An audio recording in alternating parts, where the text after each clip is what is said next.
Kaunti na lang pero kulang pa rin.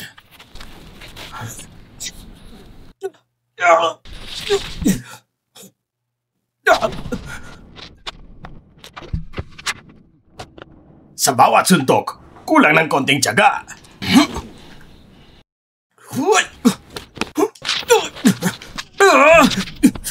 Lahat ay kulang ng konti. Sa ganyang antas mo, mamamatay ka sa entablado. Ibigay mo ang lakas sa bawat suntok.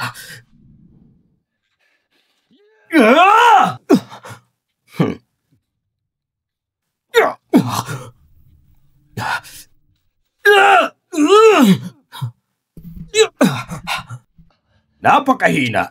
Sobrang hina.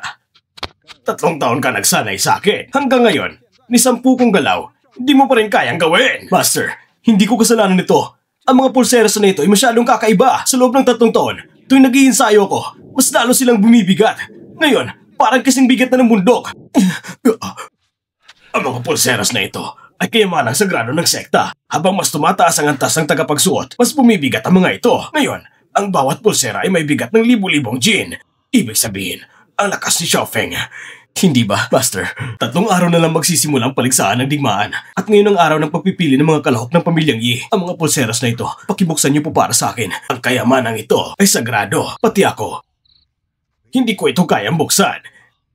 Kailangan nating hintayin ang 3 araw. Sa oras na yon, matatapos ang 3 taong bisa at kusa na itong magbubukas. Pero naniniwala akong makakapasok ka sa pagpili at makakadalo ka sa paligsahan ng digmaan. Sige na, umalis ka na.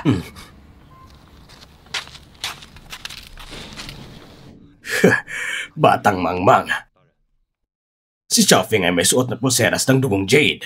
Ang kanyang lakas ay nabawasan ng 79%, pero kaya pa rin niyang umabot sa ganitong antas. Pumunta kagad sa pamilyang Yi at ihatid ang imbitasyon sa paligsahan ng digmaan. Siguraduhin mong makasali si Xiaofeng sa paligsahan. Ang paligsahan ng Wudang ay ang pinakamalaking okasyon sa timog ng kaharian. Pinagsasama nito ang mga batang mandirigmang pinakamahusay. Sino mang makakuha ng ranggo ay maaaring sumikat sa buong mundo. At kung makuha niyo ang unang pwesto, makakapasok ka sa sekta ng Xuanmen at may pag-asang umangat sa mataas na antas. Sino ngayon ang handang umakyat at sumali sa pagpipili? Sasali kayo sa paligsahan ng digmaan upang ipakita ang lakas ng ating angako! Handa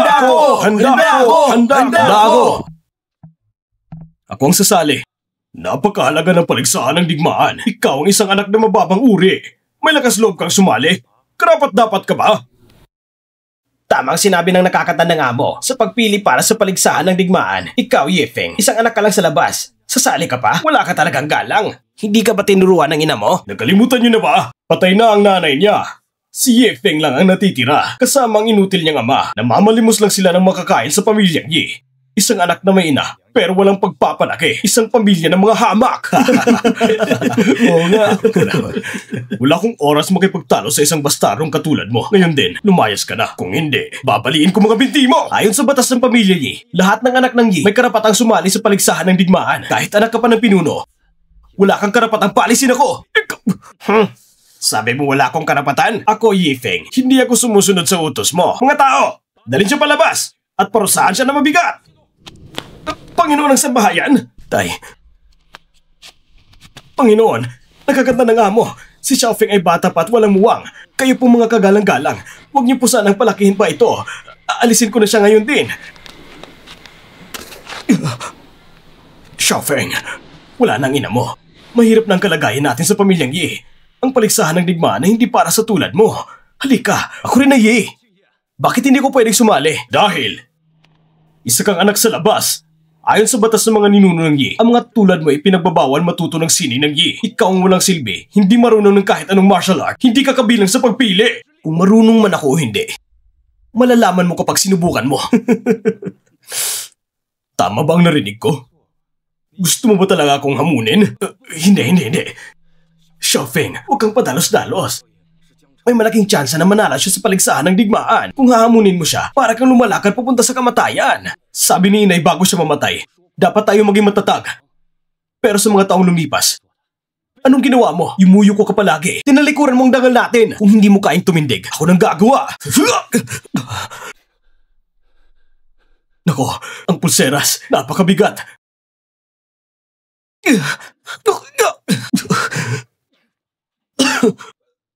Napakabigat? Isang bastardong may maruming dugo. Tapos ka na!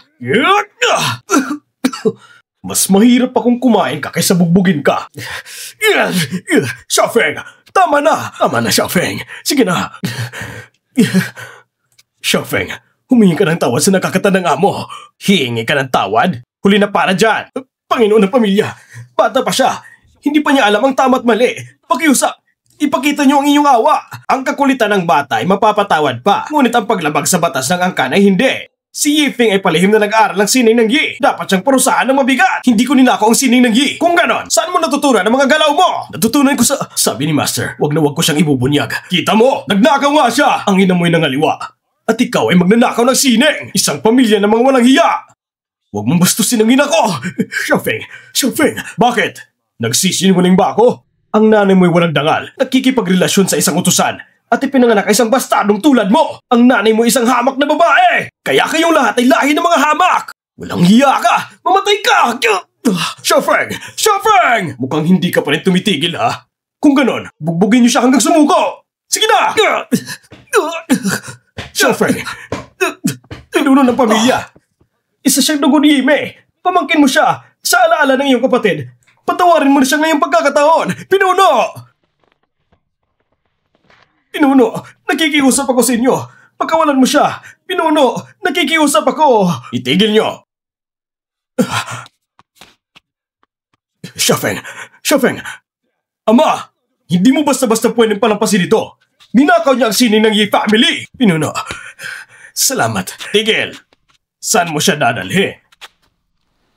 Si Yifeng ay nagnakaw ng Yi family martial arts. Ayon sa batas ng pamilya, dapat putulin ang kanya mga binti. Pinuno, huwag mo siyang gawing inutil. Kapag ginawa mo yun, magiging patapon na siya. Ako nang mananagot sa lahat. Isang mababang lingkod lang ng pamilya. Anong ipagpapalit mo bilang kabayaran? Dalhin niyo siya at baliin ang 4 niyong mga biyas. Ang sekta ng Xuanmen, Jiang Hailu, bumibisita sa Yi family. Nagdala ng paanyaya para sa martial arts tournament. Pagbati sa Ginoong Jiang. Pagbati sa Ginoong Jiang! Tumayo kayo. Yi Haichuan, lumapit ka. Ito ang paanyaya ng Yi family para sa martial arts tournament. Anong tinitignan mo? Ito'y paanyaya mula sa Xuanmen. Ito'y pinadala sa lahat ng pamilyang kalahok. Anong kinalaman mo rito, bastardo?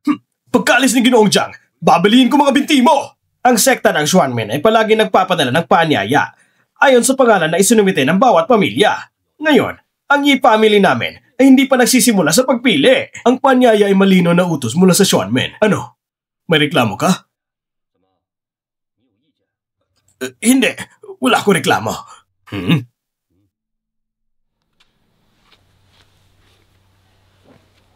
Ano? Bakit ganito ang nangyari? Yifeng, ang Xuanmen ay nagpadala ng imbitasyon kay Yifeng para sumali sa martial arts tournament? Imposible yan!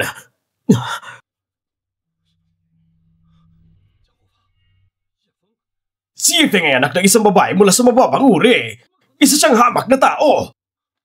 Tama, malamang nagkamali ang Xuanmen. Tahimik ka! May karapatan ka bang kwestiyonin ang pasya ng Xuanmen? Yi Haichuan, binabalaan kita. Si Yifeng ay isa sa mga itinalagang kalahok sa Xuanmen. Kapag sinaktan mo siya, wawasakin ko ang Yi family. Hindi po.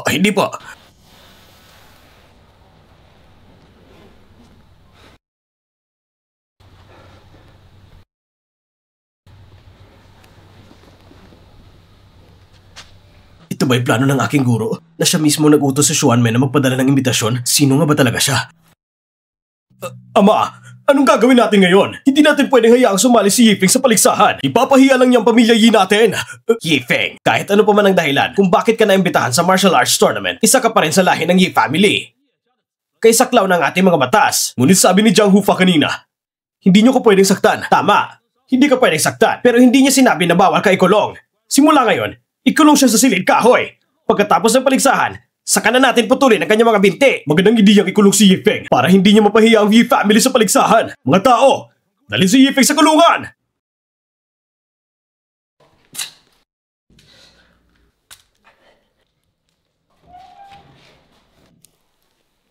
Xiaofeng. Tatay. Xiaofeng anak, naayos ko na lahat ng kailangan. Maya-maya, aalis tayo sa Yi family. Lalayo tayo sa timog na kaharian. Tay, ano bang silbi ng pagtakas? Nakalimutan mo na ba kung paano namatay si inay? Nang tumakas ka noon, nawala ang dangal mo. Ang natumo mo lang ay pansamantalang paghinga sa kahihiyan sa martial arts tournament. Doon lang natin mababago ang ating kapalaran. Baguhin ang kapalaran? Ang martial arts tournament ay puno ng dalubhasa. Isang atake ni Ye Shenghao, hindi mo kayang tanggapin. Paano ka makakalaban sa kanila? Makinig ka na lang sa akin. Umalis na tayo. Ang mamuhay kahit papano ay mas mabuti kaysa mamatay. Tay, ganun na lang ba kayo habang buhay naluluhod at magpapakaaso? Para sa akin, ang maging aso ng pamilya Yi ay ang karangalan mo! Anong balak mong gawin? Alam mo na nakakahiya ka ngayon. Bugbugin niyo siya!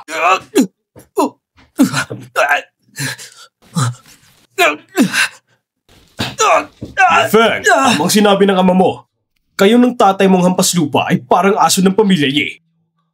Ang mga asong hindi marunong sumunod ay dapat parusahan! Wag na wag mo siyang sasaktan. Kung gusto mong manakit, ako na lang!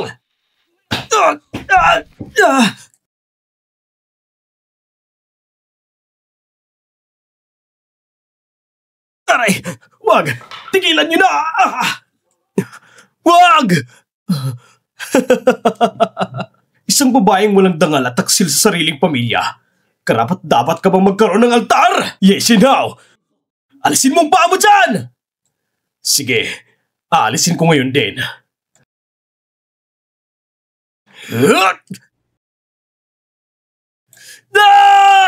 Takin mo! Matagal ko nang hindi gusto mga katulad yung walang silbing mag-ama. Pagkatapos ng paligsahan sa Wado, ako mismo ang tatapos sa inyo. Bantayan niyo sila na mabuti.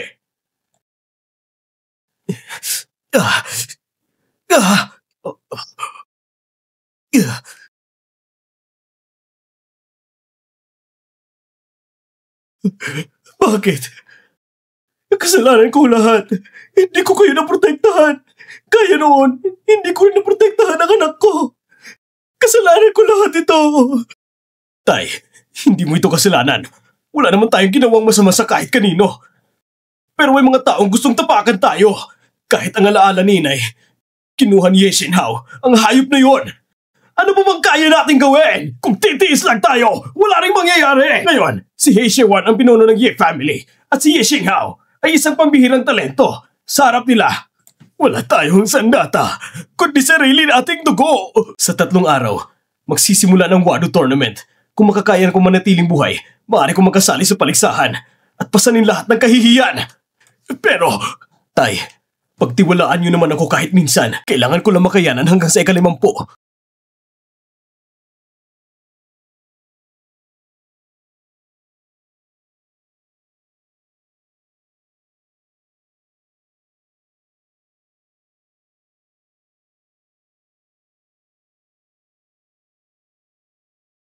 Pagbati kay Matandang Du. Matandang Du.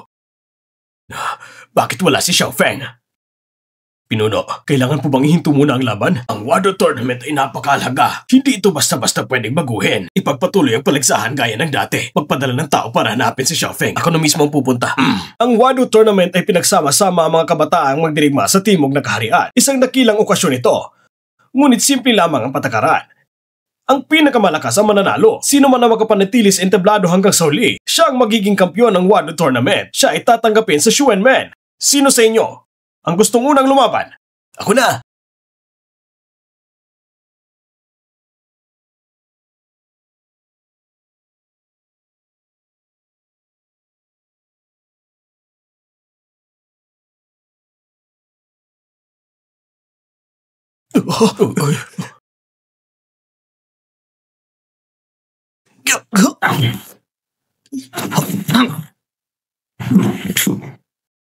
Isang grupo ng mga inutil. Puro dugot pawis lang ang puhunan. Ang kapal ng mukha mo! Hindi ka pwede magwala rito sa Wado tournament! Pasensya na, pinuno ng Yi family. Si Wang Qianye matagal na nag-aaral ng martial arts sa Hilagang Kaharian. Kakabalik lang niya. Hindi niya alam na napakahina niyo pala. Ikaw! Nag-aral ako sa Amerika ng 10 taon. Ngayon, tumatayo ako rito sa entablado, hindi para sa titulo, kundi para linisin ang mundong ito sa mga basurang tulad ninyo. Huwag kang masyadong mayabang! Hindi ako mayabang. Mahina ka lang at walang kwenta. Dahan-dahan lang. Huwag mo siyang patayin. Huwag ka mag-alala, ama. Hindi ko siya papatayin.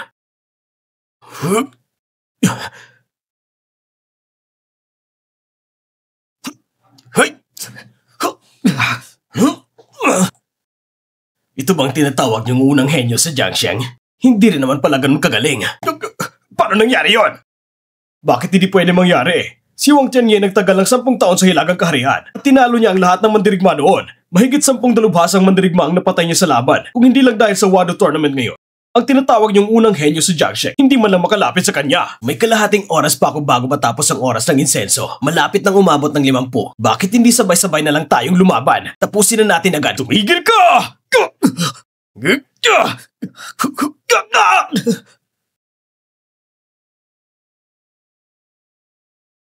Tumigil ka!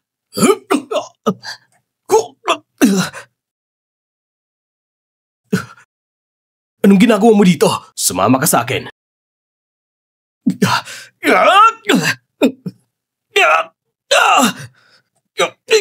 Anong balak mo gawin? Siyempre, una kitang ipapadala sa kabilang buhay.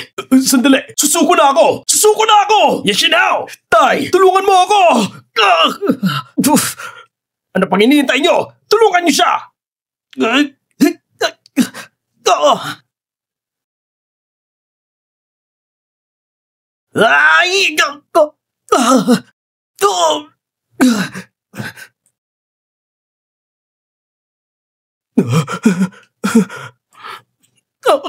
Punong Ye, bakit parang aso ang anak mo?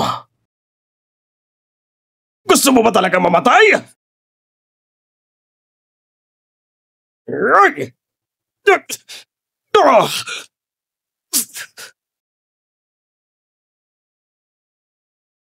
Chanao! Papatayin kita!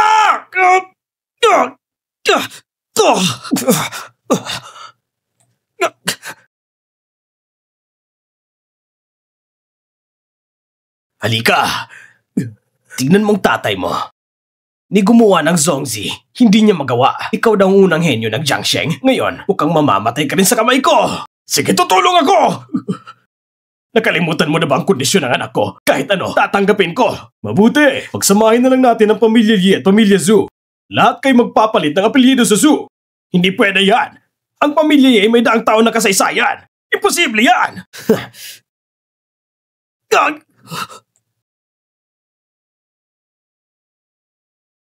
Chenao!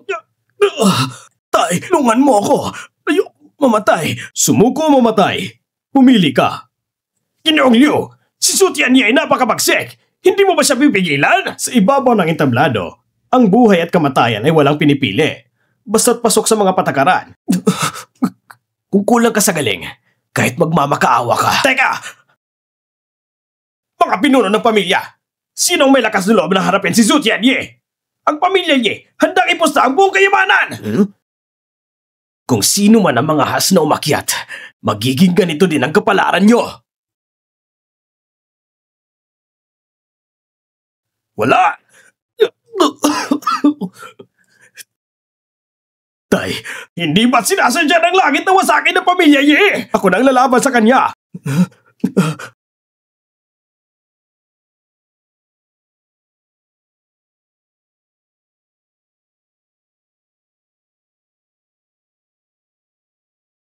May isa pa palang hindi natatakot na mamatay. Si Jia Shunsu, paano niya nagawang mga has? Ang pamilya Ye parang tambakan ng basura. Kahit anong patapon ay naglalakas loob umakyat para mapahiya.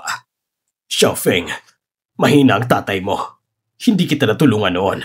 Ngayon, hayaan mong tulungan kita. Wala akong iniinda. Do Yunhai! Bumaba ka yan! Hindi ito isang entablato na basta-basta inaakyatan!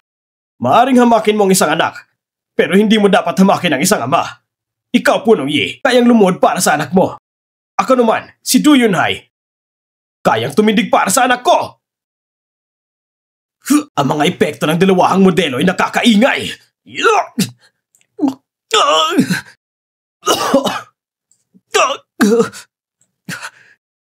Tigilan mo yan! Tigilan mo yan! Nasa gitna pa tayo ng laban. Walang iistorbo.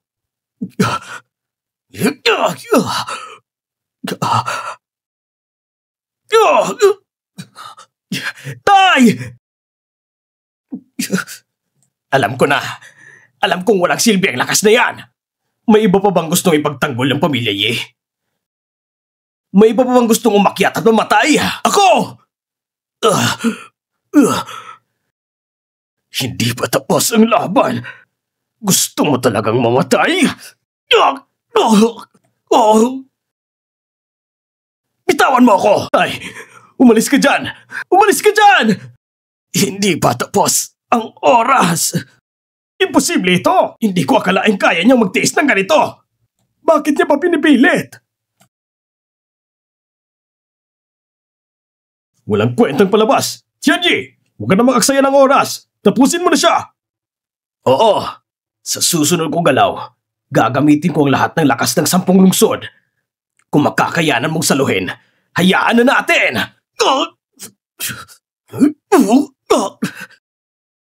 Tay! Kaya ko to. Tay, hindi ko nahahayaang apihin ka pa nila. Tay! Mamatay ka na!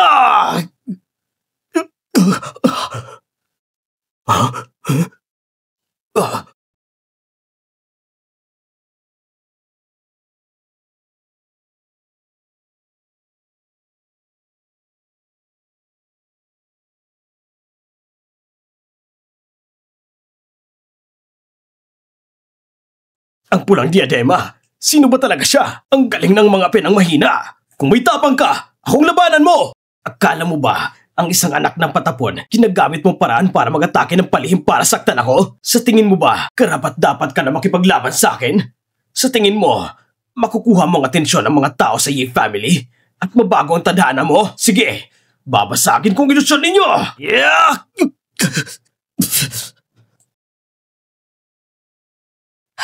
Ang isang suntok na ito ay may bigat na parang 1,000 kilo. Hindi ko akalaing 3 taon pa lang siya nagsasanay sa martial arts ay ganito nakalakas ang kakayahan niya.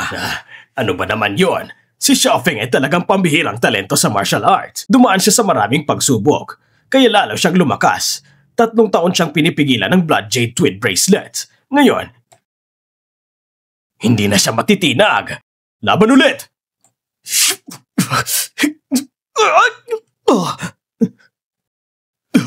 Tumayo ka! Tumayo ka! Hindi ko akalaing ganun kalakas si Ye Feng. Ang pamilya Ye ay talagang puno ng mga talento. Nanalo ang anak ko! Nanalo ang anak ko! Tapos na ang laban. Bumalik na tayo sa Xuanmen. Ako mismo magmadaraas ng seremonya sa pagtanggap sa kanya bilang alagad. Ipapakilala ko siya sa buong mundo. Ama, tinalo ni Ye Feng si Zhu Tianyi. Nakuha niya ang unang pwesto. Ibig sabihin ba nito, ibibigay natin lahat ng ari-arian sa kanya? Nakakatandang do. Tinalo na ng anak ko si Zhu Tianyi. Kung wala nang susunod na laban, maaari bang ipahayag na nakuha niya ang unang pwesto? Ipinapahayag ko ang unang pwesto sa martial arts tournament. Hindi ito patas! Nakakatandang do, si Ye Feng ay umatake habang hindi nakahanda ang tao ko. Karapat-dapat ba ganitong tao na maging kampyonato? Nakakatandang do, ang anak ko ay tumulong lang para iligtas ako. Ikaw ng aso! Nakakatandang do, si Ye Feng ay umatake ng hindi patas. Hahamunin ko siya. Kung siya ang mananalo, ibibigay ko sa kanya ang titulo ng una. Pero kung siya ay matalo, ang unang pwesto ay mapupunta sa anak kong si Tianyi. Ano, kanina, nung ginamit mo ang tusong paraan, ang taas ng kumpiyansa mo, ngayon na totoong laban na, natatakot ka na? Ha? Umaatras ka na agad? Ye Feng, ang ina mo'y nangaliwa at ginamit na rin ng ganitong maruming paraan para maagaw ang unang pwesto sa martial arts tournament. Talaga magkapamilya kayo, pare-parehong walang hiya. Gusto mo lang naman makipaglaban sa akin, di ba? Sige, umakyat ka sa entablado. Lalabanan kita. Sige! Ngayong araw, dudurugin kita hanggang maging abo. Ang unang pwesto sa paligsahan na ito ay dapat pupunta sa pamilya Zhu.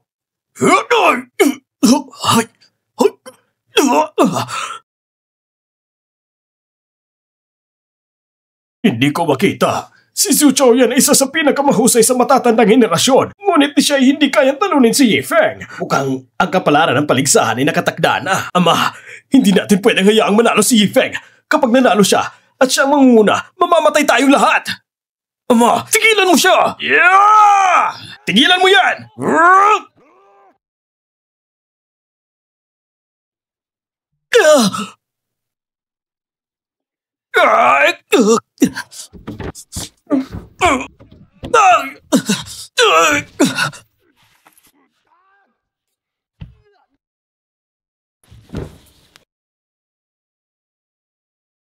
Yefeng!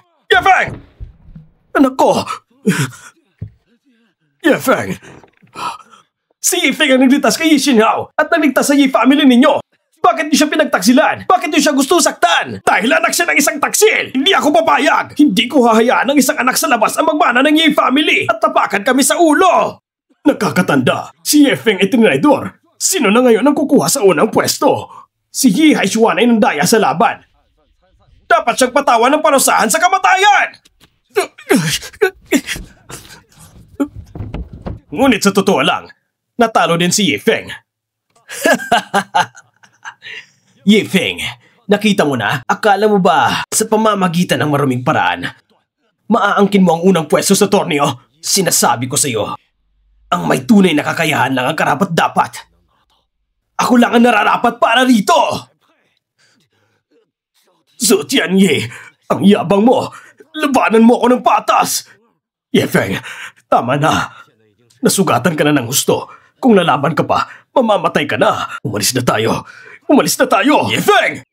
Ang ama ko ay umatake ng palihim kay Yefeng. Isang kasalanang dapat hatulan ng kamatayan. Pero si Yefeng, umatake ng palihim kay Zhu Xiao. Hindi ba dapat parusahan siya? Nakakatanong do, si Yefeng ay napabigla-bigla lang dahil gusto niya magligtas ng tao. Patawarin mo na siya. Ang mga patakaran ay patakaran. Kung lahat ay lalabag dito, ano pang silbi ng martial arts tournament? Saan mapupunta ang dangal ng Xuanmen? Kakatanang do, pakiusap, magpataw ka ng hatol. Nakakatanang do, magpataw ka ng parusa. Magpataw ka ng parusa! Nakakatanang do, hindi pwedeng sirain ang patakaran. Si Yefeng ay umatake ng palihim sa kalahok. Ang ganitong pagkilos ay dapat parusahan ng kamatayan. Ngunit dahil sa kabataan at hangarin niyang magligtas, ang parusa ay babaguhin. Aalisin ang kanyang kapangyarihan sa martial arts. Ano? Nakakatanang do, patawarin mo siya!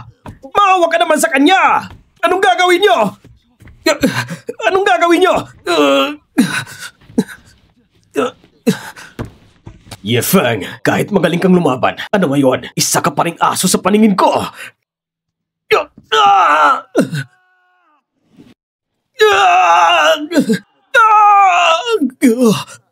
Sayang ang galing ng binata. Anak! Anak!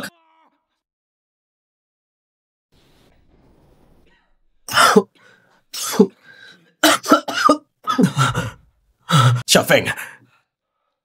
Xiaofeng! Anong nangyari? Asan ako? Xiaofeng, bagaman muling naidugtong ang mga manggagamot ang iyong mga ugat, ang iyong apat na mga paa at kamay ay wala nang magagawa. Hindi! Hindi! Xiaofeng! Xiaofeng! Harapin mo ang katotohanan. Wala na tayong magagawa. Hindi na natin mababago ang kapalaran. Hindi. May pag-asa pa tayo. Tay, sa mga taong ito, may tinuturing akong guro. Kapag natagpuan ko siya, may babalik kong lakas sa aking kamay at aking kakayahan sa martial arts. Bakit hindi mo pa rin maintindihan? Tanggapin na natin ang ating kapalaran.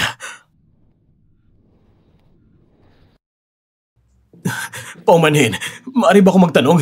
Nakita niyo ba ang taong ito? Hindi namin siya nakita. Pakiusap, tingnan niyo muna to. Nakita niyo na ba siya? Hindi namin siya nakita. Tara na! Tara na! Hoy, saan ka pupunta, ha? Master! Alam ko na. Ang isang anak ng alipin na natutong mandirigma at nagkaroon ng basbas ng mga tagapagtanggol ng Xuanmen at siya pa mismo ang binigyan ng panyaya sa martial arts tournament. Tsak na may kinilaman ng mga tao ng Xuanmen.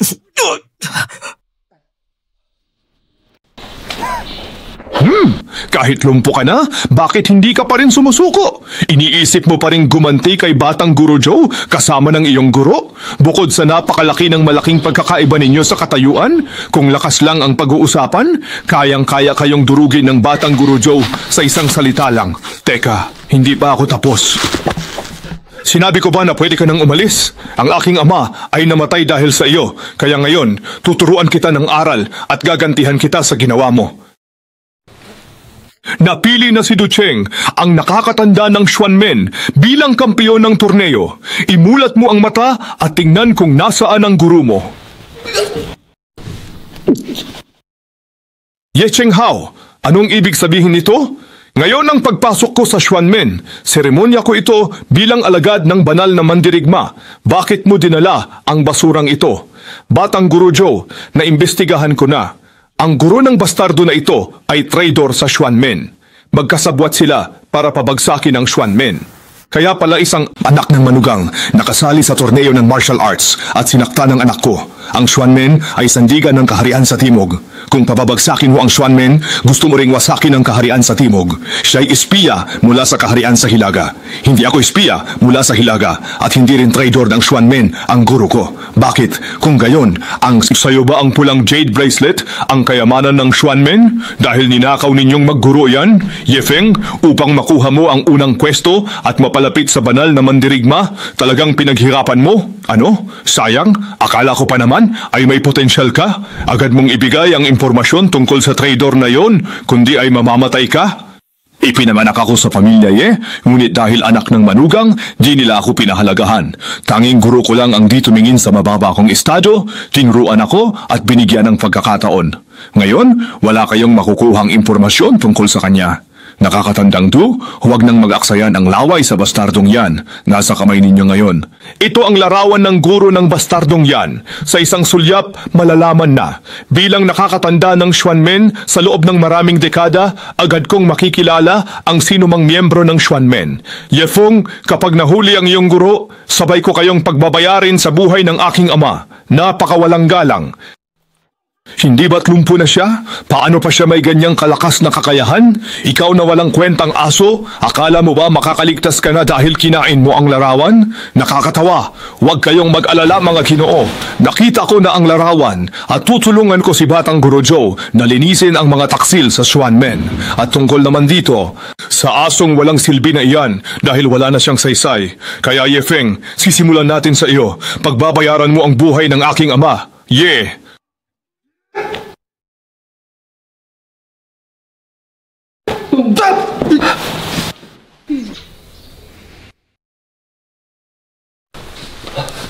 Talaga? Batang Guru Zhou, siya ang nasa larawan, ang traidor ng Xuanmen. Ha? Nasaan si nakakatandang Du? Ikaw, anong nangyari? Kinatakutan ka ng ganyan ni nakakatandang Du. Mataas ang posisyon niya sa Xuanmen. Kahit tagapagtanggol ka, ano ngayon? Kung kaya mong pasunurin ang nakakatanda, ako kaya? Matandang hukluban?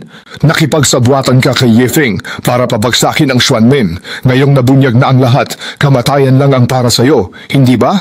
Ako ang nadamay sa'yo. Hindi mo to kasalanan, kundi kasalanan ng guru mo. Tinuruan lang kitang lumaban, hindi sa kalupitan ng mundo. Tapos na ba kayo sa huling habilin, mga pinuno ng pamilya? Ngayon, sumama kayo sa akin at puksain ang traidor sa Xuanmen.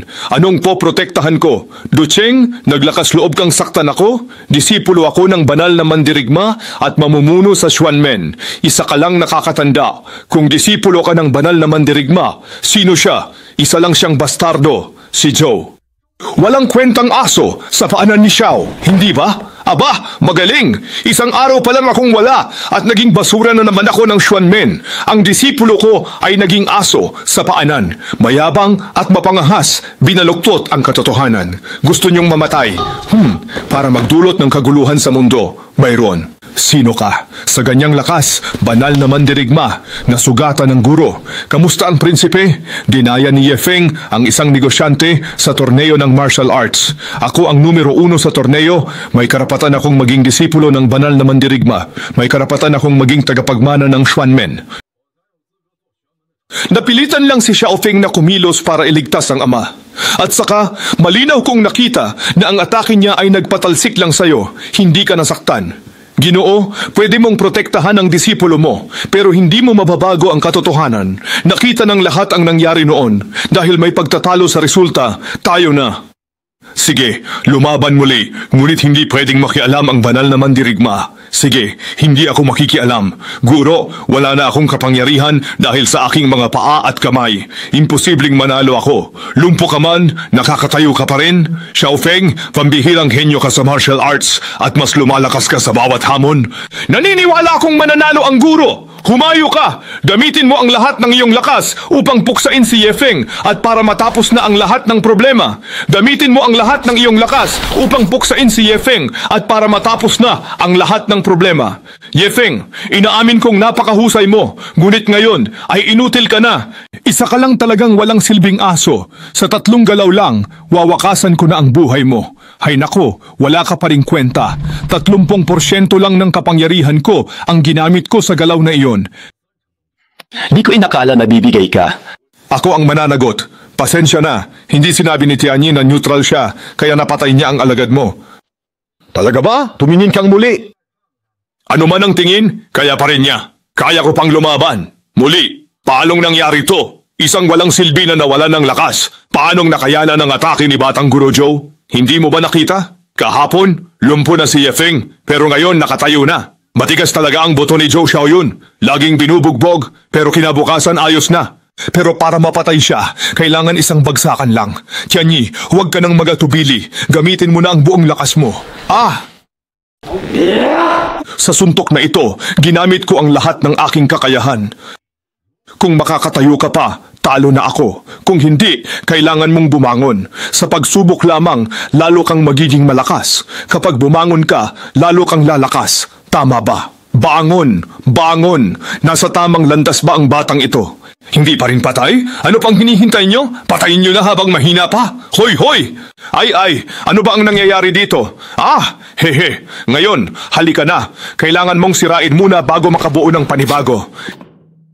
Ito ang tunay na pambihirang henyo sa martial arts. Isa sa milyong-milyon. Manatili kang matatag at ipagpatuloy mo ang iyong ginagawa. Maging matibay ka.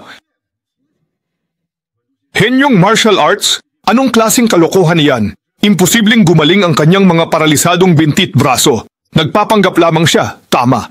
Kahit na mayroong henyo ng martial arts sa mundong ito, ako iyan, si Zhou Tianyi. At hindi ikaw na parang isang walang silbing bagay.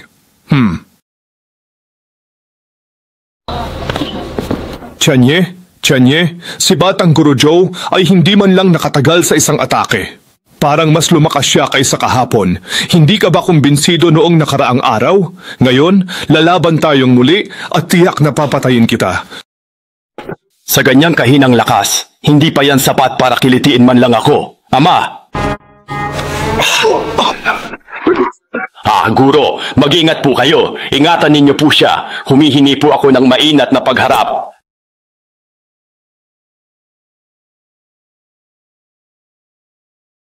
Ang mag-amang Zhou ang espiya ng kaharian sa Hilaga. Nakalimutan niyo bang si Zhou Tianyi ay nag-aral ng martial arts doon? Matagal na siyang kakampi nila. Masama ba kumampi sa Hilaga? Mas mabuting maging aso ng Hilaga kaysa tao ng Timog. Kaya ka ba rito para magdeklara ng digmaan? Ano kung magdeklara ng digmaan? Tayo. Ang ating mga kaharian ay daang taon nang naglalaban at kayong dalawa ay dekada ng walang talo. Narito ako hindi lang para magdeklara ng digmaan, kundi para magbigay ng solusyon. Sa loob ng 3 araw, pipili tayo ng 3 henyo na maglalaban dito. Ang mananalo ay mamumuno sa Hilaga at Timog. Ano, baka naman ang mga taga-kaharian sa Timog ay hindi maglakas loob na tumanggap ng hamon, ha? Guro, kaya kong lumaban. Parang pamilyar ang mukha ng taong ito. Sa loob ng 3 araw, dito sa lugar na ito, magkakaroon tayo ng laban ng buhay o kamatayan. Isama niyo rin ako. Kakampi ako, hindi takot sa kamatayan. Ang totoo, gusto kong pumunta sa kaharian sa Hilaga para maging hari. Isang traidor, mas mabuti pang mamatay. Malinis na ang lahat, kaya ituloy na natin ang piging para sa pagtanggap ng bagong alagad. Hindi ba? Kumuha ka ng tsaa. Huwag ka nang sumali sa labanan pagkatapos ng 3 araw. Bakit, Guro? Malaki ang inilakas ng aking kapangyarihan. Bakit ayaw ninyo akong isali? Dahil sa aking ama. Siya ay walang silbi. Ginugol ko ang napakaraming kayamanan.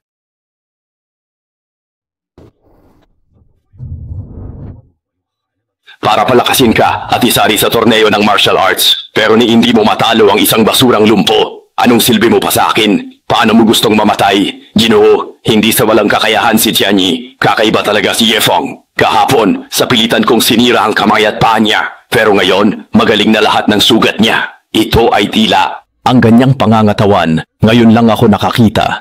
Kung si Yefeng ay henyo ng martial arts, di ba't delikado ang laban pagkatapos ng 3 araw? Naku, problema to. Tanging pambihirang henyo lang ang kayang magpagaling ng sugat sa maikling panahon, ang dating pinakamagaling na henyo ng ating kaharian sa Hilaga. Ang kapatid kong si Du Qingyon ay may kakayahang iyon. Kung buhay pa siya, matagal nang sumalakay at nasakop ng kaharian sa Hilaga ang Timog. Si Du Qingyon, ang taong iyon, nakita ko na siya. Ang ama ni Yefeng, ang manugang ng pamilya Ye, ay kahawig ng nasa larawan, ngunit ang pangalan niya ay Du Yunhai.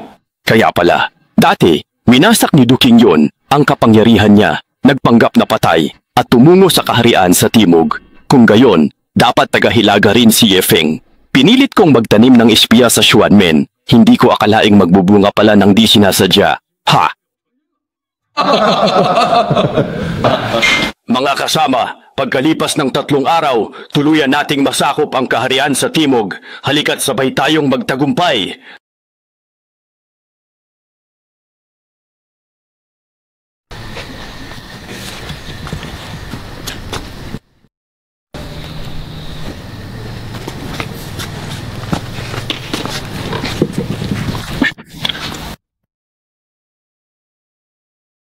Ang laban na ito'y para sa buhay at kamatayan. Mga taga-Timog, pirmahan niyo ang kasunduan at mamatay. Mayabang na taga-Hilaga, hindi pa tiyak ang kalalabasan. Hindi sa mayabang kami, pero masyado kayong mahina. Tama! Ang mga daga ng katimugang kaharian ay di kayang talunin ang aking anak.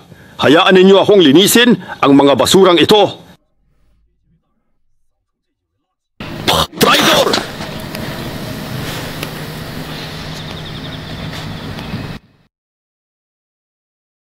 Zhou Tianyi, napakayabang mo! Ilang taon ka palang naging traidor, ngunit parang nakalimutan mo na ang iyong katayuan? Kung gayon, hayaan mong ako mismo ang susubok sa iyong tunay na kakayahan. Bago ang kasunduan sa buhay at kamatayan, Zhou Tianyi, umakyat ka rito. Dahil sa iyo, nagkaroon ako ng maling akala tungkol sa batang guro. Ngayon, singilin na natin ang lahat ng bago at lumang kasalanan mo. Isa kang taga-kaharian sa Timog. Kung nasaktan ka, umalis ka dyan at tumabi. Hayaan mo akong harapin siya. Hayaan mo akong harapin ka.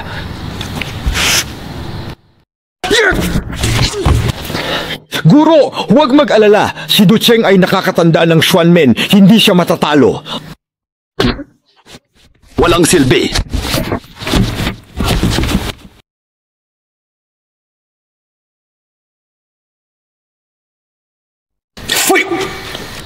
Akala ko malakas ang Hilaga, ganyan lang pala.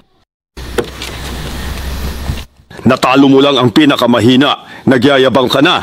Hanggang dyan na lang ba ang kaya nyo? Talunin mo muna ako bago ka magmayabang sa akin.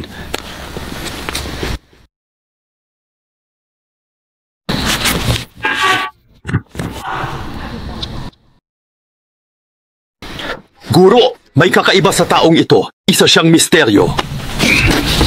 Ang suntok ni nakakatandang Du ay may lakas ng 1,000 kilo. Kahit tigre o lobo, bumagsak sa isang suntok. Ngunit hindi siya natinag kahit pa ay di gumalaw. Ilang taon na ang nakalipas, may balita mula sa Hilagang Kaharian na nakagawa sila ng isang tableta na kayang magpataas ng lakas. Ito na kaya yon?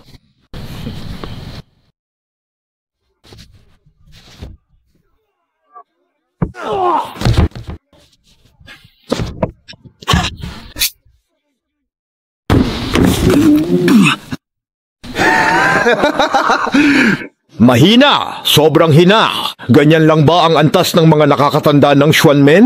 Hindi nyo masalo ang isang atake ko. Ha ha ha! Naghanda pa naman ako ng 3 tao. Mukhang hindi mo na kailangang kumilos. Malapit nang maging atin ang Timog na kaharian. Mamatay ka! Sige!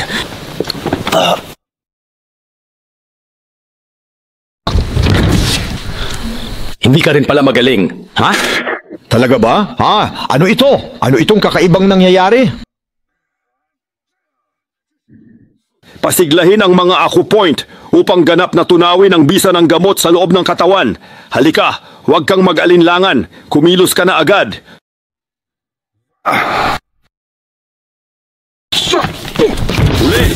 Magkulit.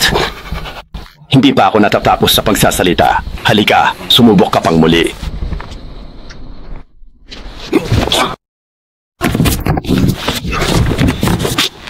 Giri! Ako na lang. Huwag kang mag-alala, may mas magagaling pa sa Xuanmen.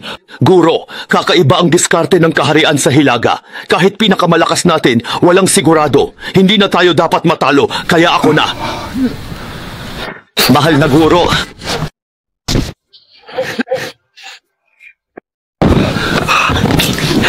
Pumalit ka.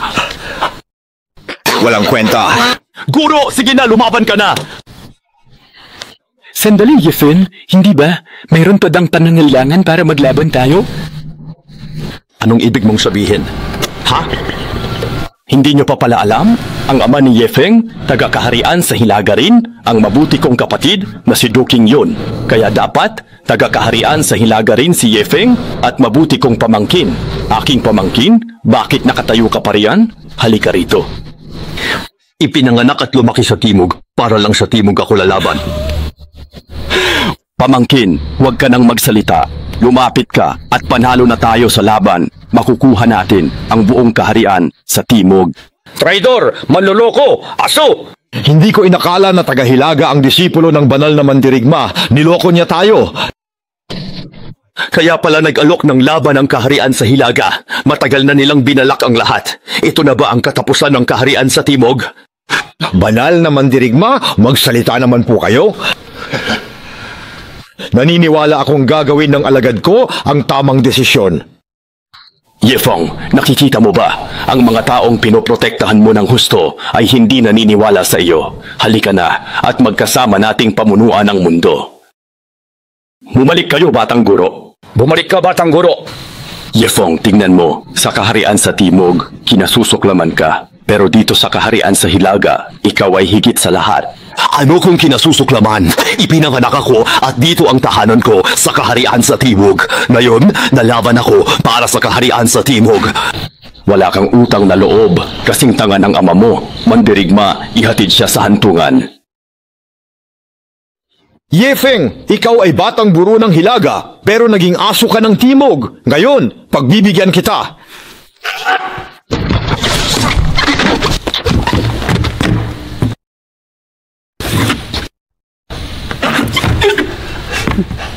Ginoo, may mali sa kalagayan ng Batang Guro. Ang katawan ni Yefeng ay natatangi at lalo siyang lumalakas habang lumalaban. Hindi siya dapat matalo ng Bloody Hand. Bakit nga ba nasugatan si Yefeng? Hindi na kailangang sabihin, halatang nagpapanggap lang si Yefeng. Hindi natin siya kalahi, iba ang puso niya. Pumanig na siya sa Hilaga, wala siyang karapatan. Manahimik, kung pumanig si Yefeng sa Hilaga, magpapanggap pa ba siya? Uy, Yasong, parang hindi tama ang taong yan. Kailangan mong mag-inat.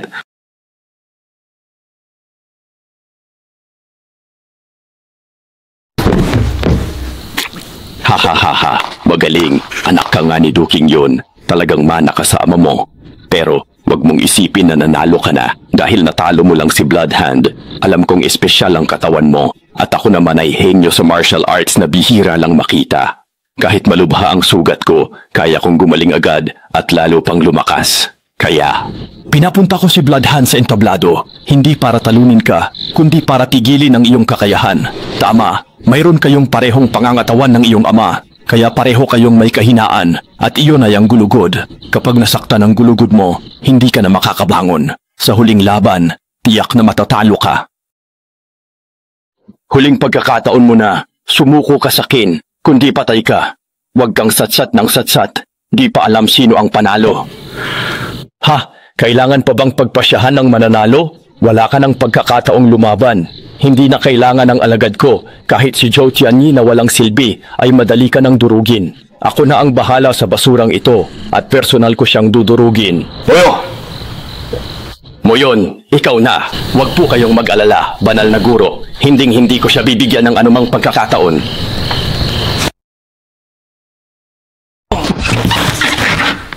May mali sa batang guro. Totoo ba sinabi ng banal na mandirigma ng kaharian sa Hilaga na nasira ang talento niya? Alam ng banal na guro ang kahinaan ni Xiaofeng. Ang laban na ito ay patibong para sa kanya. Alagad ng banal na mandirigma, batang guro ng Xuanmen. Iyan lang ba ang iyong lakas? Bibigyan pa kita ng isang pagkakataon. Sumama ka sa akin pabalik sa kaharian sa Hilaga at hindi kita papatayin. Kaya ko pang lumaban. Laban pa. Ang tigas talaga ng iyong bibig. Kung gayon, uunahin kong basagin ang iyong bibig. Kung gayon, uunahin kong sasaktan ang iyong bibig.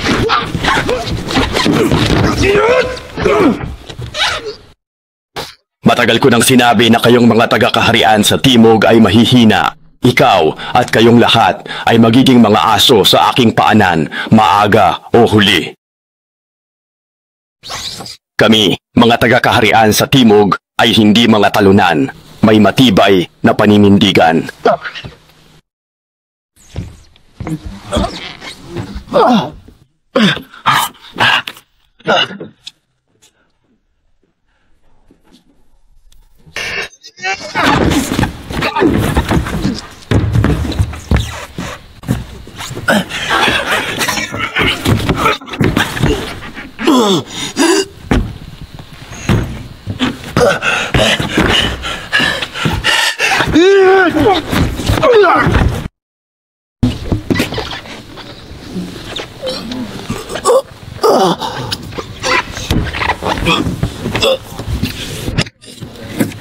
Xiaofeng, sapat na. Nagawa mo na ang lahat ng iyong makakaya. Hindi ka na dapat makipaglaban. Batang guro, kung ipagpapatuloy mo pa yan, ikaw ay mamamatay. Para sa kaharian sa Timog, hindi ako maaaring matalo. Sige, lumaban pa. Balak ko sanang iligtas ang iyong buhay, ngunit dahil desidido kang mamatay, tutuparin ko ang iyong hangarin. Kayo? Mahal na batang guro. Yefeng!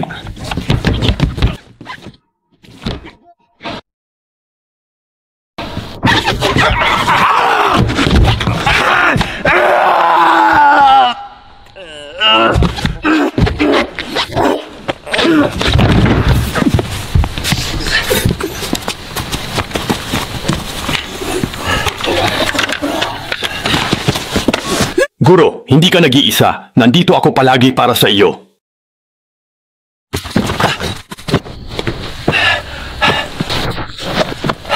Ama, hindi kita binigo kailanman. Yefeng, hindi talaga nagkamali ang iyong guro sa pagpili sa iyo. Banal na pinuno, talo ka. Sa pustahan, dapat sumuko ang Hilaga sa Timog. Anong saysay ng pustahan? Hindi ko naman sinabing susunod ako. Noon pa, mahihina lang ang sumusuko, hindi ang malalakas. Ilang laban lang na panalunan mo, ilang walang silbi lang natalo mo. Gusto mong pasukuin ang Hilaga? Hindi pwede. Wala kang salita, hindi ka ba takot na magsimula ng digmaan ng dalawang kaharian? Ngayon din ay papatayin ko na kayo. Yefeng, ikaw at ang iyong ama ay parehong walang kwenta. Kung tayo lang sana ay nagtulungan, napagtagumpayan na sana natin ang buong mundo, ngunit sinira ninyo ang aking plano. Kaya, gagawin kitang walang silbi, tulad ng iyong ama. Ano ang ginawa mo sa aking ama? Ha, malalaman mo rin. Nandito ako, kaya huwag kang maging mapangahas.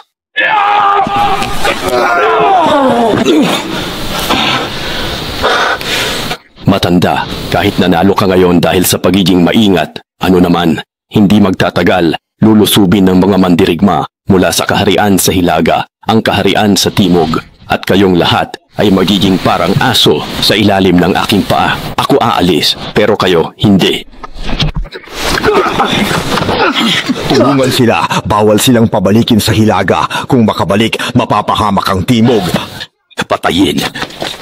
Yefeng, kung talagang gusto mong manatiling buhay ang iyong ina, sabihin mo sa kanya na pigilan na ang lahat ng ito. Guro!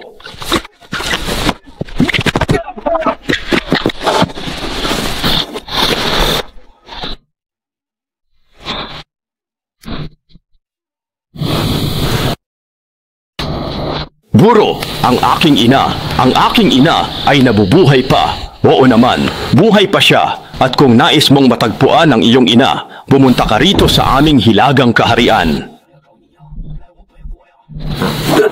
Guro, huwag kang padalos-dalos. Baka isa lamang itong patibong nila. Patibong man o hindi, patayin siya. Lalabas ang totoo. Sige, kapag namatay ako, isasama ko ang ina ni Yefeng sa libingan. Banal na guro, sinuwerte ka lang. Lumayas ka. Yefeng, hintayin kita sa kaharian sa Hilaga. Alis! Xiaofeng, huwag padalos-dalos. Delikado sa Hilaga. Sugatan ka, apektado talento mo. Tiyak na mapapahamak ka roon. Ngunit guro, ang ina ko po ay buhay pa at kailangan ko siyang hanapin. Bakit? Bakit po, guro? Bakit hinayaan ninyo na mag-isa lang ang aking ina doon at magdusa? Xiaofeng, totoo bang noon pa man ay batid mo nang nasa kaharian sa Hilaga si inay? Talaga bang mulat ka nang naroon siya sa kaharian sa Hilaga sa mahabang panahon? Kung gayon, bakit hindi mo siya niligtas? Hahayaan mo lang ba siyang mag-isa at maghirap sa kaharian sa Hilaga? Ganun ba? Nilinlang ako ng banal na Panginoon, nawalan ng kapangyarihan at nasira ang talento. Sanggol ka pa noon, paano ko hahanapin ang nanay mo? Bakit di mo sinabi? Dahil hindi mo kalaban ng banal na Panginoon? Guro. Para mailigtas ang ina, isang paraan lang.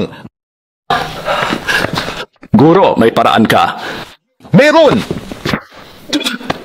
Anong ginagawa mo, guro? Sabi nga, walang pagtatayo kung walang pagkasira. Pilitin ang sarili para mabuksan ang Ren at Du Meridians at maging walang kapantay na dalubhasa.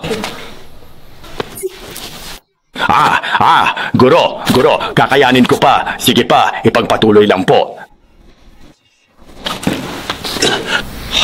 Sige. Teka, Ginoo, may pinsala si Xiaofeng at sira ang talento. Masyadong mapanganib buksan ang Ren at Du Meridians niya ngayon. Mamamatay siya. Isa ka ring mandirigma noon. Dapat alam mo na walang pagtatayo kung walang pagkasira.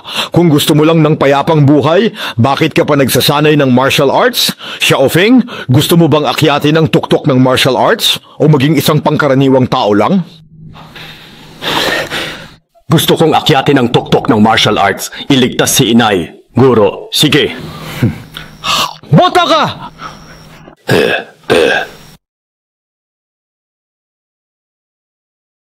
Nitro!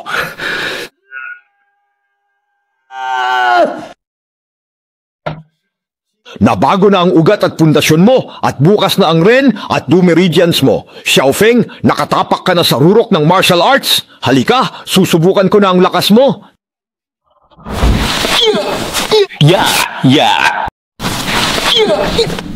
Yehey! Hahaha! Ang galing! Henyong martial arts! Ngayon lang nabuksan ang Ren at Du Meridians mo. Nalampasan mo na ang lakas ko. Sa lakas na ito, pwede ka nang pumunta sa kaharian, sa Hilaga. Salamat, guro! Maghanda. Agad tayong pupunta sa kaharian sa Hilaga bukas. Ang siyam na dragon pills ay mula sa mga buto ni Du Yunhai. Kinuha at pinino ko ng maraming taon. Sa pag-inom nito, lahat kayo ay magiging henyo sa martial arts tulad ni Yefeng at lalakas ng sobra. Hindi nyo lang malalampasan si Yefeng, kundi magiging walang talo. Salamat, Panginoon. Panginoon, may masamang epekto po ba ang tableta na ito? Mayroong akong kaunting side effect pero anong problema ron? Gusto nyo bang sumuko sa pagkakataong maabot ang pinnacle of martial arts? Pero ayokong sumuko. Sige, pagkalipas ng ilang araw, lulusob ang ating hukbo sa Southern Country para subukan ang kanilang lakas, Martial Saint.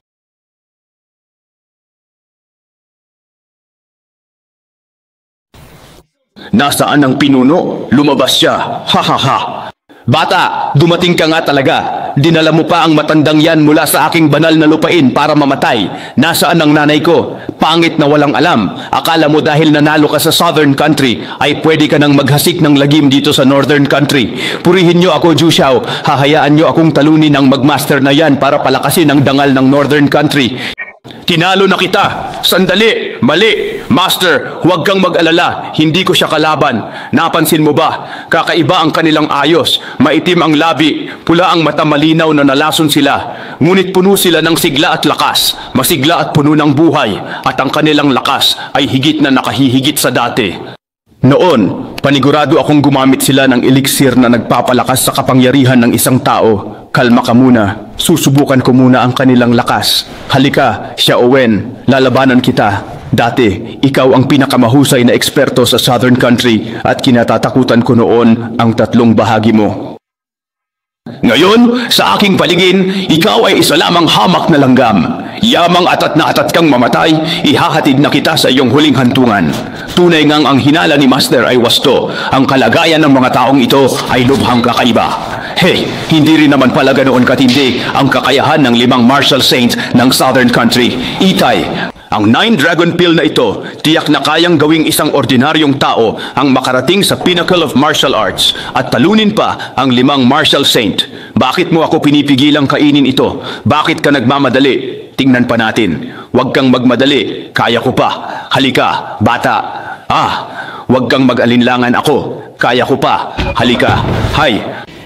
Anong klaseng pamamaraan ba ang kanilang ginamit? Isang disipulo pa lang, kaya ng tapatan ng isang master. Bakit ka pa nag-aalinlangan diyan sa taas? May kakayahan kang pabagsakin ng matandang iyan. Matanda, plano ko pa sanang makipaglaro sa iyo, ngunit sa tingin ko'y wala ka ng ganong kapalaran. Hindi ba? Pagtatraidor, walang hiya. Anong ngayon? Ang martial saint ng Southern Country. Natalo ko pa rin, hindi ba? Isang hamak na kontrabida. Ang pinakamagaling sa Southern Country. Natalo ko na. Lalaban ka pa ba? Sumuko ka na at maging tapat sa Northern Country. Ye Feng, nakikita mo ba? Wala kang pag-asang manalo. Ang pagsuko lamang ang iyong pagpipilian. Ngunit paano kung hindi ko iyon pipiliin? Kung gayon, kamatayan ang kahihinatnan ko. Mauna na kayo. Tapusin na siya. Master, magpahinga muna kayo rito. Ako na ang haharap sa kanila. Sige, mag-ingat ka. Ye Feng. Natalo na ang iyong guro. Bakit ka pa nagkukunwari riyan? Dahil ba sa kaunting kahihiyan o talagang gusto mong mamatay? Hindi ba't gustong-gusto mong makita ang iyong ina? Kung susuko ka ngayon, hihilingin ko sa pinuno na pagtagpuin kayo. Kahit talunin ko kayo, makikita ko pa rin ang aking ina. Napaka-inosente mo. Pinuno.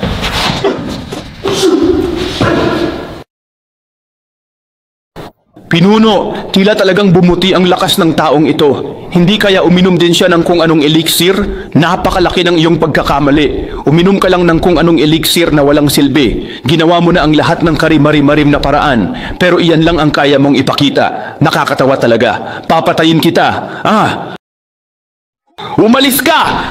Kainis! Huwag nang magatubili. Sabay-sabay tayong lumaban. Pinuno!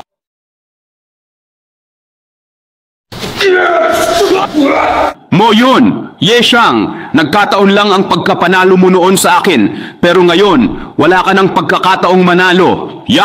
Hindi, sugurin mo siya, matandang demonyo, anong ginawa mo sa kanya? Paano siya biglang lumakas ng ganun kabilis? Ito ba talaga ang tunay na lakas ni Xiao Feng?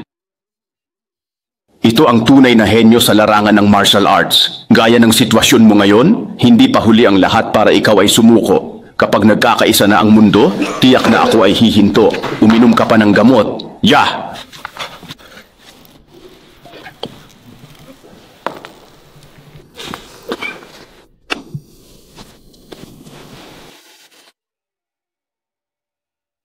Xiaofeng, mag-ingat! Ye Feng, alam mo ba to? 9 Dragon Pill to na nilikha ng banal na pinuno ng ilang taon.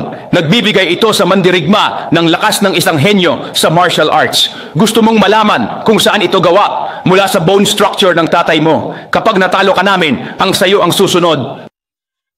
Para makalikha pa ng isa pang batch. Hinahanap mo ang iyong kamatayan. Xiaofeng, mag-ingat ka at huwag kang mahulog sa patibong. Lumaban ka lang. Sinasabing isang 9 Dragon Pill pa lang ay sapat na para talunin ang isang martial saint. Ngunit sa 2 tableta, kayang-kaya ng durugin ang sinumang mandirigma sa buong mundo. Kahit pa si Lin Yefeng ay henyo sa martial arts, ano ngayon? Mamamatay pa rin siya ngayon ng walang libing. Papatayin ko siya. Sasamahan ba kita? Pinapapatay ko ba siya sa'yo? Ano pang tinutungangan ninyo riyan? Bilisan nyo na at patayin siya. Kung sino man ang makakapatay kay Lim Yefeng, gagantimpalaan ko ng isang haligi ng purong ginto.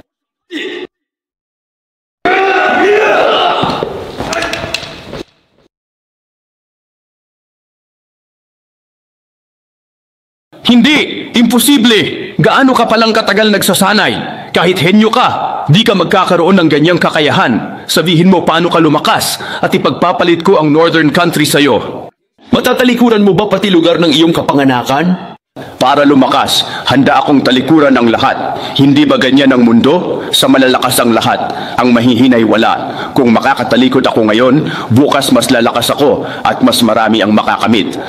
Baliw! Tulad mo, habang lumalakas, mas nagiging sakim ka. Hindi ako makikipagtulungan sa'yo. Ayokong maging kasabwat mo sa paghahari sa mundo. Seryoso ka?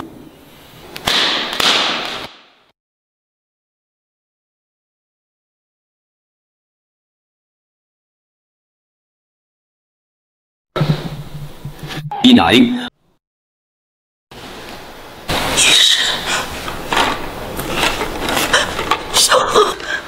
Ano? Sa harap ko pa talaga kayo magmamalasakitan ng mag-ina. Nagpaalam ka ba sa akin? Ha? Yefeng, intindihin mo ang sitwasyon. Ang nanay mo, si Yan Mei, ay parang aso lang sa paanan ko ngayon. Kung gusto mo siyang iligtas, kailangan mo munang magpaalam sa akin. Sabi ko, ang ina ko, sige, lumuhod ka at sabihin mo sa akin ang paraan para lumakas at palalayain ko siya. Banal na Panginoon, ikaw ang numero 1 mandirigma ng Northern Country. Hindi ka ba nahihiya gumamit ng ina niya para manakot? Gusto kong maging pinakamalakas. Walang akong pakialam sa kahihiyan. Ang paraan para lumakas, ibibigay mo ba o hindi? Xiaofu, huwag kang magbibigay. Ang karangalan ng banal na Panginoon ay para sa lahat. Para lumakas, sinaktan niya ang iyong ama at ikinalat ang kalahati ng intensyon ng mundo. Kung lalo pa siyang magiging malakas. Manahimik ka, mapapahamak ang buong mundo. Ilang beses ko bang sasabihin sa'yo, manahimik ka. Ako lang naman. Manahimik ka dyan.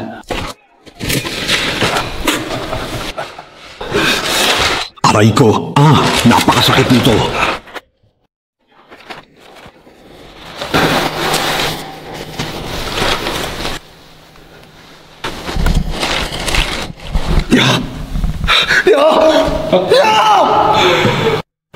Kawawa, 20 taon siyang naghintay pero hindi niya nakapiling ang anak. Ngayon, magkakahiwalay agad sila. Kagagawan niyo to. Ito ang sa mga lumalaban. Sino? Hu Xiaomei, mamatay ka na.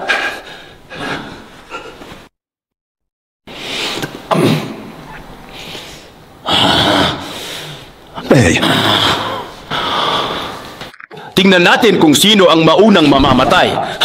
Hindi ito mangyayari sa aking kasalukuyang lakas at sa tulong ng 2 9 Dragon Pill, hindi kita matatalo. Siguradong kulang pa ang aking nakain. Oo, siguradong sigurado.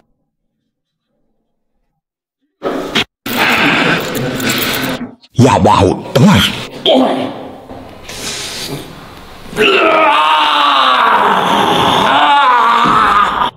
Mag-ingat ka, siya ay nawalan na ng sarili at nagwala. Kahit pa siya ang tunay na ako, kailangan pa rin siyang mamatay. Yefeng, sapat na ang tagal ng iyong buhay na may ganitong kadaming kakayahan. Ngayon na ang takdang oras ng iyong kamatayan. Hiya.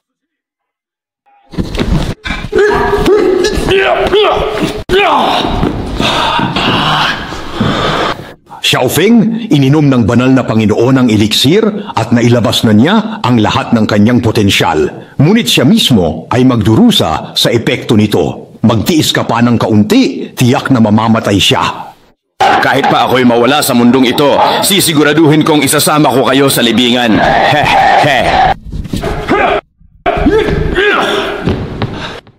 Xiaofeng, kumalma ka. Alam kong nais mong ipaghiganti ang iyong ina, subalit kung hindi matatag ang iyong isipan, hindi mo mailalabas ang iyong tunay na lakas. Xiaofeng, naaalala mo pa ba ang sinasabi sa iyo ng master mo noong nagsasanay kayo? Pag-isahin ang isip at kaluluwa, kaya ang sumunod ang lakas, magpakita ng kahinahunan at hindi nagugulat sa anumang pagbabago.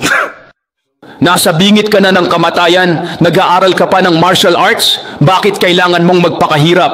Hayaan mo akong kunin ang buhay mo. Pareho lang iyan, hindi ba? Ha? Isip at diwa ay magkaisa, enerhiya ay susunod. Hindi nagugulat sa anumang pagbabago. Hindi nagugulat sa anumang pagbabago. Hindi nagugulat sa anumang pagbabago. Dapat ba akong mamatay? Ha? Kung mananatili akong kalmado at hindi nagugulat sa anumang pagbabago, naiintindihan ko na. Ha? Hindi ako.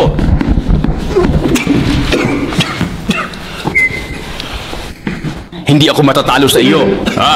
Ha? Totoo ba? Totoo ba? Kung tuluyan akong mamatay, may pag-asa pa ba tayong makapaghimagsik at makapagbigay ng hustisya laban sa mga nagkasala? Maestro, may paraan po ba kayong maisalba ang aking mahal na ina?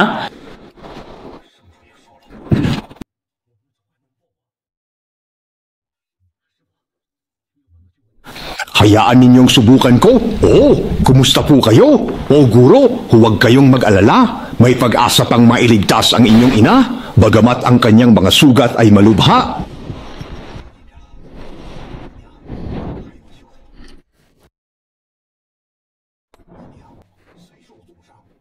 Hindi naman nasira ang pundasyon niya. Kailangan ng maraming lakas para magamot siya. May pinsala ako, kaya wala akong magawa sa ngayon. Sa kasalukuyan, ikaw lamang ang tanging pag-asa upang iligtas ang iyong ina.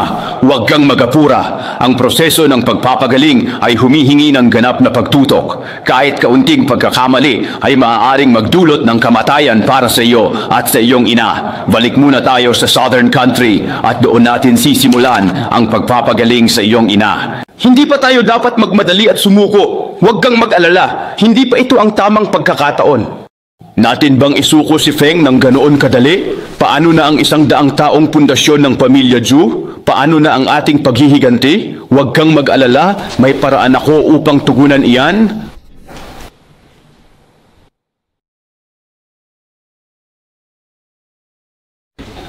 Oo nga, tama si Xiaomei. Naalala ko na siya. Malubha ang sugat ng aking ina at kailangan niya ng mabilis ang pagpapagaling. Kaya aayusin ko na agad ang lahat para dito. Halika na, bilisan mo! Xiaofeng, ikaw na lang talaga ang pag-asa namin ngayon. Naku!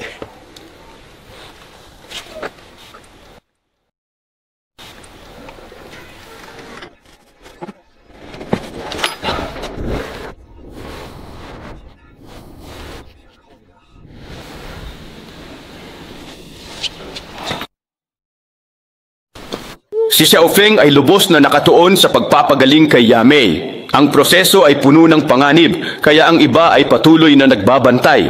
Tingnan mo, magpahinga ka na rin dahil mukhang malubha rin ang iyong mga sugat.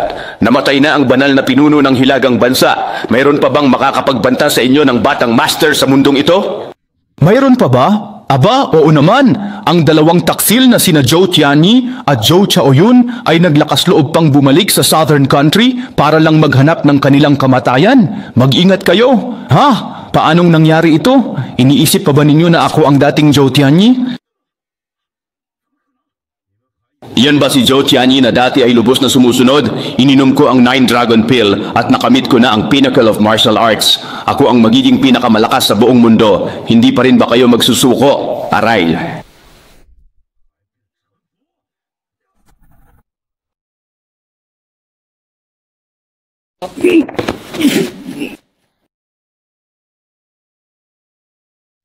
Bakit kayo ganun kalakas? Ininom ni Zhou Tianyi ang 9 Dragon Pill ng banal na pinuno ng Northern Country. Inubos ang sigla at potensyal para lumaki ang kanyang cultivation. Kahit lumaki pa ang cultivation niya, ano ngayon? Hanggat narito ang aking Xuanmen, hindi ka makakagawa ng gulo. Ano ang silbi ng Xuanmen mo? Ininom ng anak ko. Matapos inumin ang 9 Dragon Pill, ang kanyang cultivation at lakas ay umabot na sa Pinnacle of Martial Arts. Sa buong Southern Country, tanging 2 martial saint lang ang makakatapat sa kanya, isang martial saint at si Ye Feng. Ngunit ang martial saint ay manubhang nasugatan na ngayon at si Ye Feng ay hindi makakilos. Sino pa sa inyo makakalaban kay Tianyi? Ano ang inyong gagawin? Dahil sa bastardong si Yefeng, winasak ang pundasyon ng pamilya Zhou at kami ng aking ama ay naging parang daga na tumatawid sa kalsada. Narito ako upang maghiganti at ang buong pamilya Ye ay isasama ko. Gusto ko ang buong mundo. Imposible. Master, kayo. Ano tadang magagawa mo kundi magmatigas? Makakakilos ka ba? Leron, sa hirapan mo, papatayin ko ang master at kaibigan mo para maranasan mo ang lahat ng sakit ko. Sa aking presensya, huwag ninyong asahang makakapanakit kayo ng sinuman. Sa mga lumipas na panahon, kung pagbabatayan ang batas ng Jianghu, ang iyong lakas ay higit pa sa akin noon at ikaw ay aking kinatatakutan. Subalit ngayon, isa ka lamang hamak na nilalang na madali kong madudurog. Ngunit bibigyan kita ng isang pagkakataon upang lisanin ang Xuanmen. Lumuhod ka sa harapan naming mag-ama. Sa hinaharap, kapag pinag-isa na ang Southern at Northern Country, gagawin kitang gobernador. Bakit? Gusto mong maging traidor tulad namin? Hindi iyan mangyayari. Mapanganib ka, naghahanap ka ng kamatayan. Mag-ingat ka. Ha! Ito ang kinahantungan ng mga ayaw yumuko. Mayroon pa bang iba na hindi pa rin kumikilala sa aking kapangyarihan? Hehe.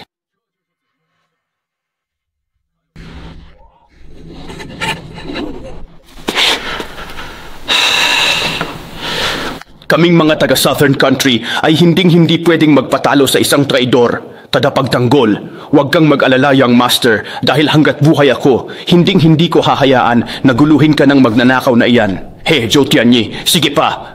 Hindi ka marunong tumanaw ng utang na loob. Tian.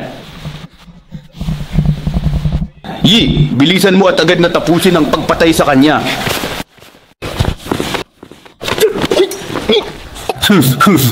Hindi ako susunod, hindi. Hay Loobo. Sige, lumaban ka na lang, ha? Bakit ba? Hindi mo naman kalaban si Tianyi. Sa halip na maghanap ng iyong kamatayan, mas mainam pang maging aso ka na lang ng aming pamilya Zhou. Huwag mong isipin na kaming mga taga-Southern Country ay malambot ang buto tulad ninyo at hindi kayang mamuhay ng may dangal. Mas gugustuhin ko pang mamatay kaysa sumuko at maging katulad ninyo na walang dignidad o karangalan.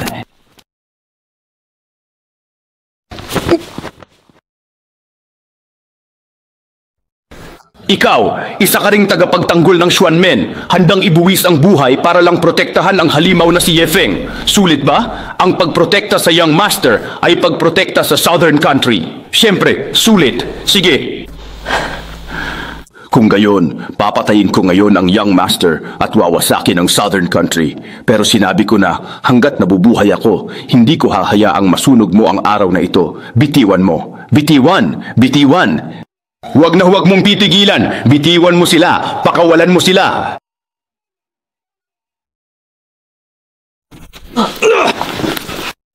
Bitawan! Napakahusay ng tagapagtanggol. Subalit, mukhang pagod na ang young master. Humihingi ako ng paumanhin. Masyadong marahas ang aking naging atake. At hindi ko sinasadyang mapinsala ko pala siya ng husto. Zhou Tianyi.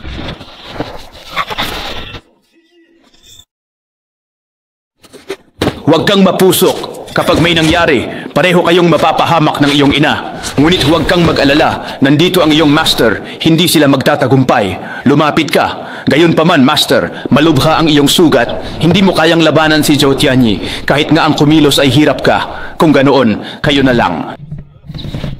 Huwag ka nang magpumilit at isuko mo na lang ang Southern Country. Huwag mong isipin na makakatakas ka sa akin. Talagang matigas ang ulo mo. Sino pa ba rito sa mga naririto ang may kakayahang pigilan ako? Itay, dati di ko kayo naprotektahan ng nanay mo, ngunit ngayon ay hindi. Yefeng, di ka makakakilos ngayon, kaya hahayaan kitang harapin ng walang silbi mong ama. Sa tingin mo kaya niya? Narinig ko sa Saint Lord ng Northern Country na si Zhu Yunhai ay dating dalubhasa, ngunit ngayon wala ka ng lakas at ang iyong martial arts ay walang silbi. Na basura. Sa tingin mo mapipigilan mo ako? Anong pakialam kung nawala ang aking bone structure? Sino ang mananalo? Malalaman lang kapag lumaban na. Ha ha ha ha. Kailangan pa bang lumaban? Nakalimutan mo na ba noong tinapakan kita na parang aso? Hindi ba sapat na mapahiya ka sa harap ng anak mo? Kailangan pa sa harap ng asawa mo? Kahihiyan? Talagang gustong-gusto ninyong mag-ama na ipahiya ang inyong sarili at hayaan ang iba na yapakan kayo? Anak at ama nga naman, mga walang silbi, kayo'y mga traidor sa bayan at may mukha pa kayong pagsabihan ako. Nakakatawa! Tunay ngang hamak na nilalang. Ang lakas mo ay ni hindi man lang sapat para kilitiin ako. Kadiri ka pa. Ha ha ha ha! Duyunhay, ang buhay mo sa Southern Country ay masahol pa sa aso. Hanggang ngayon, inilalaan mo pa rin ang buhay mo para sa kanila. Ang baba mo. Hindi ako naglilingkod sa kahit sino. Nais ko lamang protektahan ang aking pamilya. Kaya mo ba silang protektahan? Dahil matigas ang iyong ulo at gusto mo akong pigilan, ihahatid na kita sa iyong katapusan. Tianyi, tama na ang laro. Tapusin mo na siya. Opo. Sinasabi mong masyado akong mahina dahil wala ka ng aptitude at lubusang nasira na ang iyong cultivation, wala kang ipinagkaiba sa isang ligaw na aso. Itay, naku, kaya ko pa. Ano pa bang kakayahan mo? Wala ka ng silbi.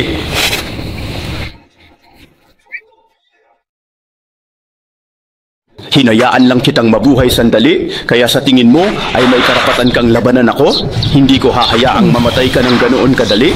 Hahayaan kong masaksihan ni Yefeng ang dahan-dahan mong pagkamatay upang malaman niya kung gaano siya kawalang silbi. Yefeng, tingnan mo ang iyong ama, parang aso na hawak-hawak ko sa aking mga kamay.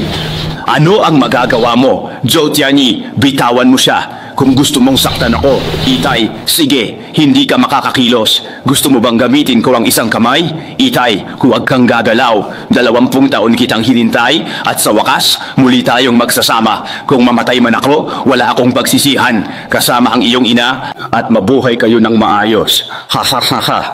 Isang hamak na tulad mo, lubhang katawa-tawa. Kung gayon, uunahin na kita sa iyong hantungan. Aray, ang 9 Dragon Pill. Matandang hukluban, hinahanap mo ba talaga ang iyong kamatayan?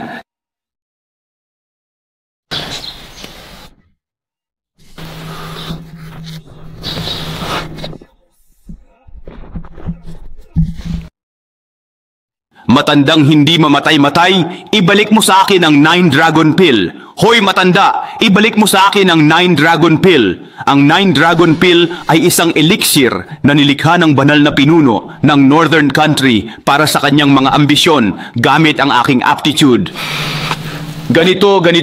Anong kailangan mo? Ito ay elixir na mula sa aking aptitude. Kaya nararapat lang na kung saan ito nagmula, doon din ito mawawasak. Itay, huwag kang magpadalos-dalos. Ang pag-inom ng 9 Dragon Pill ay magpapataas ng iyong lakas. Ngunit pagkatapos nito, mamamatay ka. Para sa iyo at sa iyong ina, ano ang halaga kung ako'y mamatay? Itay. Narinig ko, Master. Naiintindihan ko.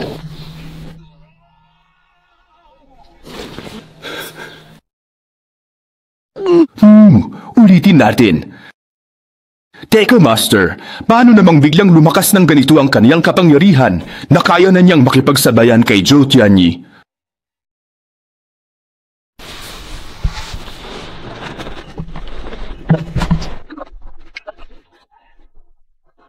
Ang 9 Dragon Pill ay may kakayahang buhayin ang lahat ng sigla, buhay at potensyal ng isang mandirigma at gawing cultivation. Kung mas malaki ang cultivation na inilalabas ng inyong ama, mas maikli ang buhay na mawawala sa kanya. Itay, tama na po yan. Kapag nagpatuloy kayo sa paglaban, ikamamatay niyo yan. Ito. Saan pa ba ito hahantong? Ang ama mo ay dati ring isang henyo. Mag-ingat ka, nababaliw na si Duyunhay. Isang asong kalye lang ang nagwala, ngunit kahit ganun pa man, mamamatay ka pa rin.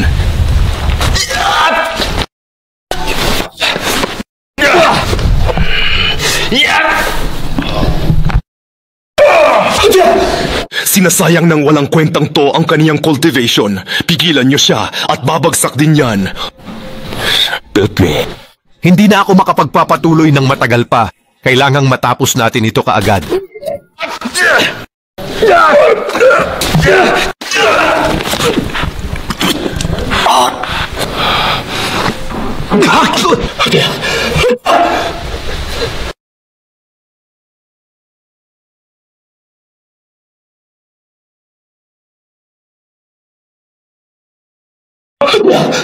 Nakikiusap ako sa inyo, maawa na kayo. Huwag na kayong mag-away, itigil ninyo na iyan. Halika rito, Yunhai.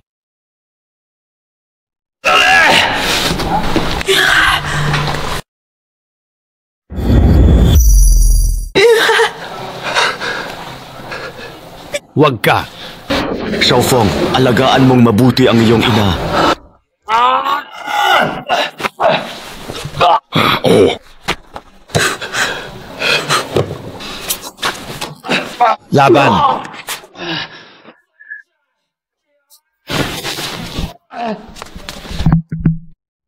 Dahil sa tigas ng ulo mo, papatayin na kita ngayon. Yunhai! Yunhai!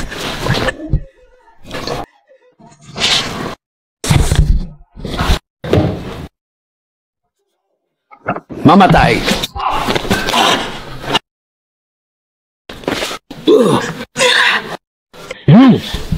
Butit makita kita. Yunhai! Yan! Qiu Tianyi, sisiguraduhin kong mamatay ka.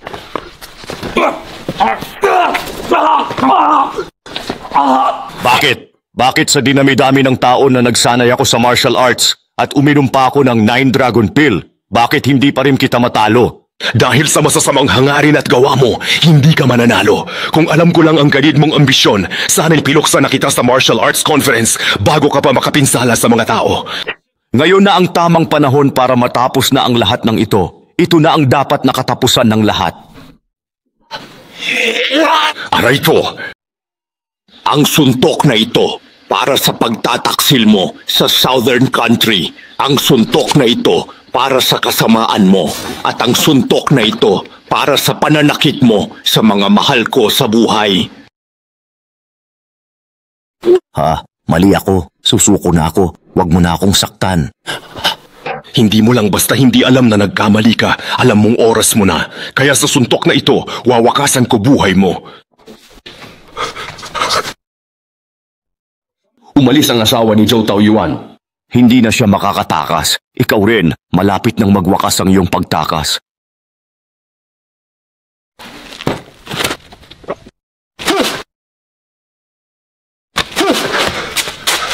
Huwag lumapit. Hawak ko pa ang 9 Dragon Pill. Huwag kang mamilit. Inumin mo ba yan para iligtas sarili mo? Iiwanan mo pa ang anak mo? Kakainin mo ba yan? Kamahalan, bigyan niyo po ako ng pagkakataon. Pakiusap. Di ka magbabago.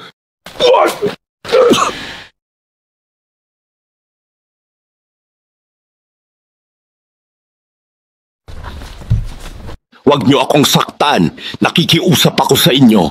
Huwag na kayong lumapit. Kailangan ko kayong protektahan.